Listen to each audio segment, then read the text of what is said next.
13h45, doutor Eduardo, tudo bem? Boa tarde. Boa tarde, Lelis, tudo bom? Tudo bem, graças a Deus. Interessante, né, doutor Eduardo, essas câncer no pênis. Pois é, Lelis, a gente escolheu esse tema aí, que é um tema bem interessante para a gente falar e um tema que, assim, as pessoas sempre querem dar muita atenção, né? Uma coisa que gera curiosidade das pessoas. Sim. Porque o câncer de pênis, felizmente, ele não é um câncer tão frequente. Ele está, em média, em 2% dos casos de câncer em geral, né? Mas é um câncer muito relacionado à condição socioeconômica do paciente. É um câncer relacionado principalmente a questões de higiene. Ele está presente em pessoas que têm, geralmente, algum problema com a sua higiene pessoal, ou algum problema que dificulte a higiene pessoal, como, por exemplo, uma fimose, que é aquela quando a pele do pênis fecha, não deixa expor a glande, a cabeça do pênis, ali acumula sujeira, e aí você pode ter um paciente que desenvolve o câncer de pênis, né? Mas ainda existem pessoas que têm a fimose nesse estilo e que não já fez a cirurgia, não?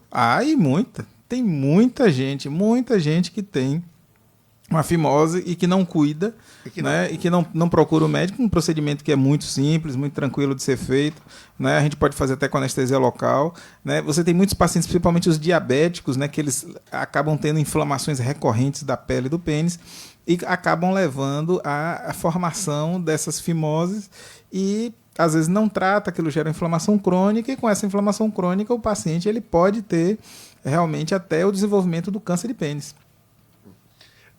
E o que pode acontecer quando chega a esse ponto, doutor? Então, o câncer de pênis, ele chama muita atenção, né? E a gente percebe muito o seguinte, os pacientes que têm esse tipo de problema, muitas vezes eles são resistentes tanto aí ao médico como ao tratamento. Porque, infelizmente, o tratamento para um câncer de pênis, ele é um tratamento mutilante. Na maioria das vezes você vai ter que fazer alguns procedimentos cirúrgicos para retirar aquela lesão. Óbvio, e fica claro da gente saber que se a lesão for pequena, você vai fazer uma ressecção pequena e vai preservar a maior parte do pênis e o paciente vai tender a ter uma vida muito próxima do normal. Então ele vai poder ter atividade sexual, ele vai urinar normal e ele vai seguir a vida dele com qualidade. Agora, se o paciente fica com muito medo, diz, não vou no médico, o médico disse que vai cortar um pedaço, eu não vou deixar, não aceito, que isso acontece, né? Principalmente que às vezes essas pessoas têm um nível socioeconômico mais comprometido e aí por isso não entendem a necessidade do procedimento. A lesão avança e você tem que fazer uma amputação maior, em que você pode acabar tendo que deixar uma haste peniana curta ou até chegar ao que se chama de emasculação, que é uma cirurgia em que você retira todo o pênis até a base, né? Até a inserção dele no osso pubis, que é uma cirurgia que realmente aí é bem mutilante, né? O paciente ele vai ter que coloca a uretra no períneo, o paciente vai ter que urinar sentado e é um problema sério para o paciente no pós, não só por isso, mas por envolver também a retirada de gânglios da raiz da coxa, que é para onde esse tipo de tumor tende a evoluir. Né? Quando você tem uma lesão que tem indicação de retirar os gânglios que estão na raiz da coxa, você ainda tem um problema do pós-operatório, que o paciente pode evoluir com edema, né, inchaço nas pernas, porque tirou aqueles gânglios que são responsáveis pela drenagem da perna. Então, é uma doença que ela tem um comprometimento assim, bem importante para o paciente e que eu acho que deixar isso claro é algo muito importante, porque os pacientes eles têm medo de perder a condição de atividade sexual, mas ele não sabe que se ele não trata, ele não vai perder só isso, ele vai perder a qualidade de vida, ele vai sofrer, ele vai ter infecção, ele vai ter dificuldade para urinar, ele vai ter edema nas pernas, às vezes ele não vai conseguir andar por causa desse edema. Então é uma questão que a gente tem que abordar, porque é um tema muito importante. Agora, a prevenção, por exemplo, para evitar isso? A prevenção mais simples e mais fácil é a cirurgia de prostatectomia, Então, quando você faz a postectomia, retira aquele excesso de pele, a higiene é muito mais facilitada, inclusive em regiões em que você tem a endemia do câncer, como na África, que você tem uma incidência muito grande, é recomendado você fazer a postectomia em praticamente todo mundo, porque isso diminui muito a incidência do câncer de pênis. O cuidado que a gente tem que ter regional é higiene. Então, se a pessoa tem a condição de ter a sua higiene, ele consegue expor a glande, ele consegue se lavar, ele consegue ter uma higiene ideal, ele está se prevenindo do câncer de pênis, ou seja, é uma prevenção muito simples e muito fácil, né? O câncer de pênis ele tem uma incidência maior na nossa região, na região Nordeste, na região Norte, justamente porque são as regiões mais carentes do país. Né? Então, é um tema que a gente tem que estar sempre abordando. E lesões que surjam no pênis, surgiu uma verruguinha, surgiu uma mancha, procurar o médico para fazer uma avaliação. Uma lesãozinha pequena dessa, a gente pode fazer uma ressecção, às vezes que não causa estrago nenhum, você tira uma verruguinha de 5 milímetros, 6 milímetros, você tira aquilo ali. Se for um câncer crescendo, você já curou ele, né? Sem deixar nenhuma sequela. Se for uma lesãozinha maior, às vezes você faz um procedimento cirúrgico menor, com a ressecção ali parcial, e você consegue preservar o órgão do paciente. E é um tema que sempre gera muito, assim, a gente vê no dia a dia, quando chegam os casos de câncer de pênis, a gente vê muito isso. O paciente ele é resistente ao tratamento porque ele não aceita que faça nada no pênis, mas o problema é que ao não fazer, aquilo avança, que a doença não vai parar, e aí a gente vai ter uma consequência maior. Uma consequência maior. Bom, essa questão da fimose, que o pessoal chama bico de fifó. Sim, exatamente. Antigamente chamavam assim bico de fifó, que tem a cabeça do pênis totalmente fechada. Eu fiquei surpreso, o senhor me disse aí, tem muita gente assim, às vezes até por falta de conhecimento. Eu lhe pergunto, essa cirurgia faz pelo SUS? Faz. É um procedimento que o paciente tem facilidade de fazer, tá? A cirurgia de postectomia. Ele consegue fazer, vários locais faz esse procedimento pelo SUS. Várias clínicas também fazem, né? Mesmo numa clínica particular, ou no hospital, ou no Não hospital. é tão caro, né? Não é um procedimento de alto custo, para dizer assim, não, é um procedimento que não tem condição, não. É um procedimento simples, que é acessível de diversas formas ao paciente. Entendeu? Então, é um tratamento que é fácil, é simples e que previne um problema muito mais sério, né? Que é isso aí. Ou, no caso, por exemplo, de uma fimose, você pode ter infecções, né? Infecções de pele, infecções urinárias. O próprio mau cheiro, porque às vezes quando fica aquilo ali, fica a urina ali dentro, a pessoa fica com mau cheiro, né? O seu convívio social vai ficar comprometido. E é um procedimento tranquilo de ser feito, né? Lá no INCAR a gente faz bastante desse tipo de procedimento de postectomia, mas assim, não é difícil, independente da condição do paciente, dele conseguir fazer isso aí. Então, você que está com esse problema, é normal, é uma coisa natural. Procure um médico, não é, doutor? Exatamente.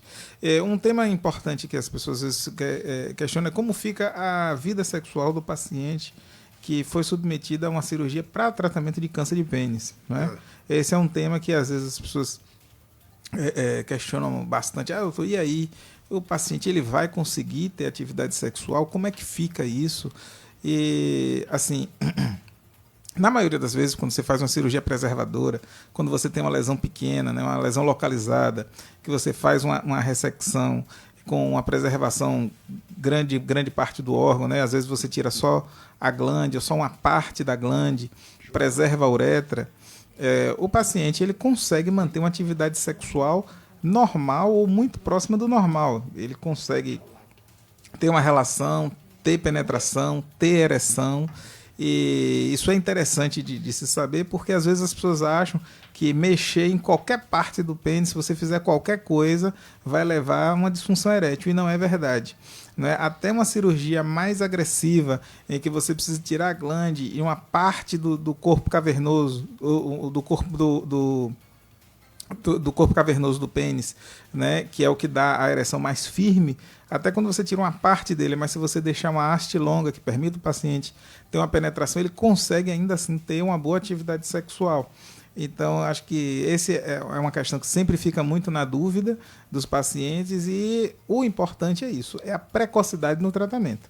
Quando você tem um tratamento tardio, aí você vai ter que fazer uma ressecção grande, né? E aí você vai ter uma consequência que realmente é uma dificuldade para o paciente manter a atividade sexual e até, às vezes, um comprometimento urinário, no sentido de que ele vai ter alguma dificuldade para urinar ou vai ter que fazer vai ficar com a uretra no períneo, que vai alterar toda a forma dele ir no banheiro. Então, isso é uma coisa que o paciente ele precisa saber, que essa precocidade interfere bastante e muda muito de uma coisa bem mais simples para algo muito mais complexo.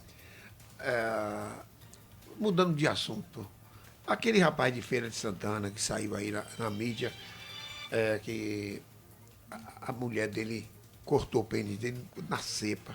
Conseguiu a cirurgia e colocar no lugar?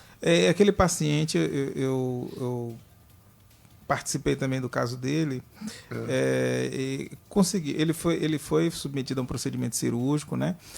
Conseguiu haver uma preservação do pênis, uma preservação parcial, né? Teve que haver uma reconstrução, mas assim, ele perdeu uma boa parte do pênis, né? A lesão foi grande, né? Violento. Foi um trauma, assim, foi um caso que chamou muita atenção, né? Pela forma como foi, né?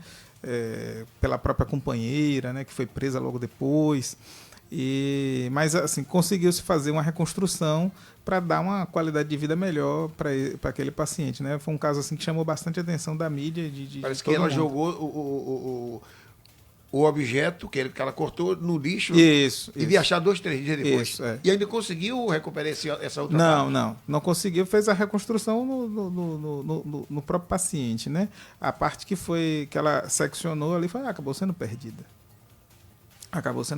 Isso aí realmente foi um caso bem que chamou muita atenção, né? E a cirurgia que os senhores fizeram, ele ainda conseguiu. Ele vai ter relação sexual? Ele vai conseguir urinar, né? E da parte sexual tem a possibilidade, mas aí tem que ver depois da recuperação, de como vai ser a evolução desse caso. Né? Ainda está em tratamento. Né? Mas foi um caso bem dramático. Horrível. Muito dramático. A mulher está presa, né? Tá, ela foi presa. Ela, pelo menos, da parte dela, o acompanhamento que eu tive foi o que saiu nos jornais, pelo que eu vi, ela ainda está presa. Tem coisa, hein? Deixa eu fazer uma pergunta, Leon. Elane Castro. Doutor, boa tarde. Normalmente a mulher que salva a vida do homem, né? Dizendo, vá para o médico, você tem que se consultar. E queria que o senhor falasse o papel das mulheres para incentivar o parceiro, né? A ir ao médico, procurar urologista. Temos muitos ouvintes agora e queria que o senhor falasse da importância do homem procurar o urologista. As mulheres são a grande parceira lá dos médicos, né?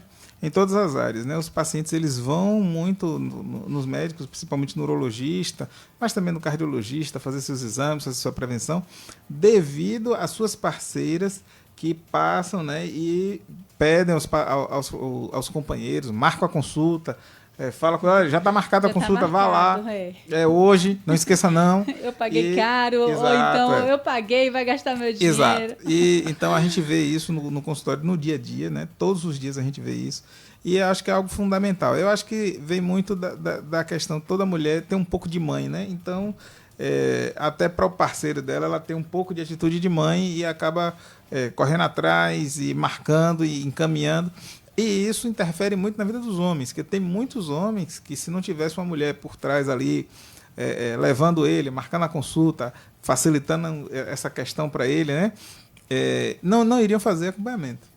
Verdade. Inclusive, quando tem um caso, às vezes, de cirurgia, que eu vejo que o paciente precisa fazer um procedimento cirúrgico, que eu vejo que é um caso mais complexo, muitas vezes eu entro em contato com a companheira do paciente e falo, está marcado, tal, porque eu sei que a mulher ela acaba gerindo melhor isso aí do que o homem. O homem, às vezes, quando precisa fazer um tratamento, alguma coisa, ele começa a ficar com medo, ele começa a se distanciar, e aí a parceira lá, a companheira que está na melhor posição para chegar à frente com isso aí e resolver melhor o problema. Mais alguma coisa, Elane?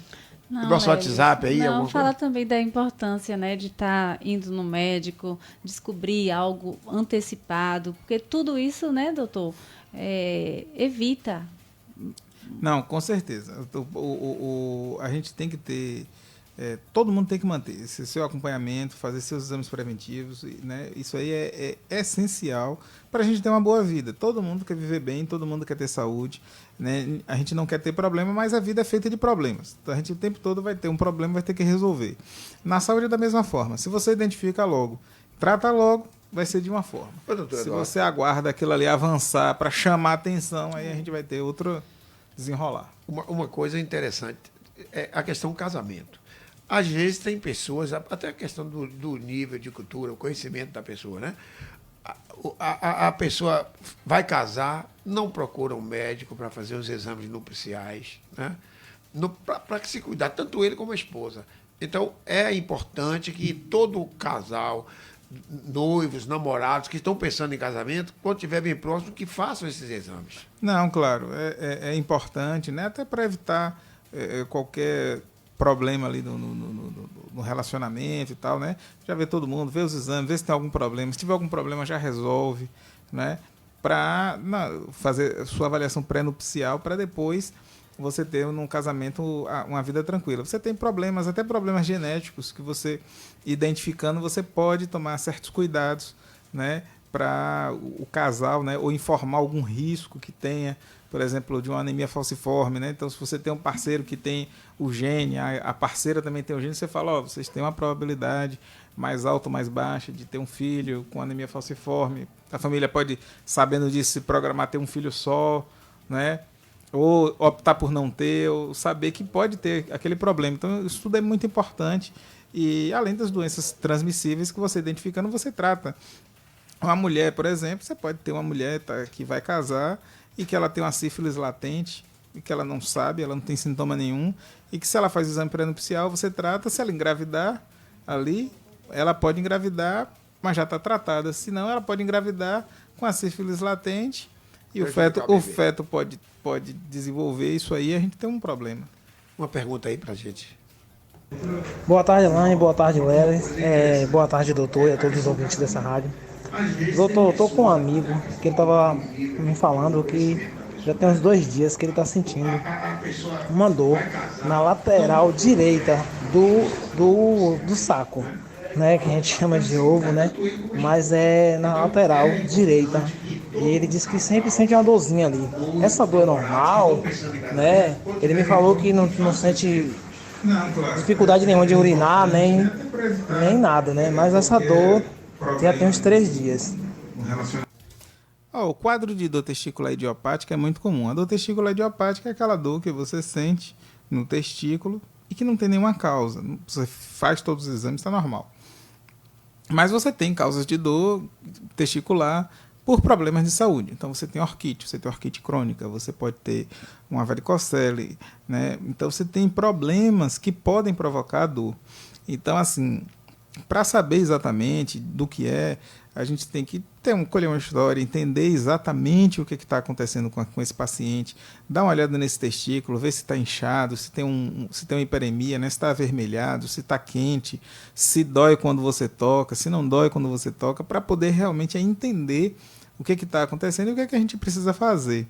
Entendeu? Então, realmente é um caso que precisa de uma avaliação médica, mas o mais comum é a dor testicular idiopática, que é uma dor muito prevalente e que geralmente não leva nenhum malefício ao paciente. Mas saber isso só depois da consulta mesmo. Muito bem, muito importante. Mais alguma coisa aí, Elaine? Não? Então vamos finalizar o nosso programa de hoje, agradecendo ao doutor Eduardo. Doutor, é muito importante a sua presença aqui no nosso programa. A gente gostaria de continuar lhe tendo aqui sempre. Com certeza, pode contar comigo. Tá bom? Então, nosso abraço e muito obrigado pela sua participação mais uma vez. Pronto, eu quero agradecer a oportunidade de vocês. Vou deixar aqui meu Instagram, dr.eduardocerqueira. Quem tiver alguma dúvida, quiser perguntar alguma coisa, é só mandar uma mensagem por lá. Muito bem. Um abraço, 14 horas e... Doutor Eduardo é médico do Hospital Incá. É bom os dias que o senhor atende. Lá tem urologista de segunda a sexta, né? Eu estou segunda segunda, terça e sexta, e meu colega Marcos está quarta e quinta, tem Adriano também que está chegando agora, também está atendendo as sextas, mas todos os dias nossa equipe está lá sempre disponível. Bom, isso é muito importante, tá bom? Então não fique com o problema, leve para os médicos que eles resolvem, tá bom? Finalizando nosso programa de hoje, agradecendo a audiência de todos e pedindo que permaneçam na 92.7 Clube FM. Adilson chegou com a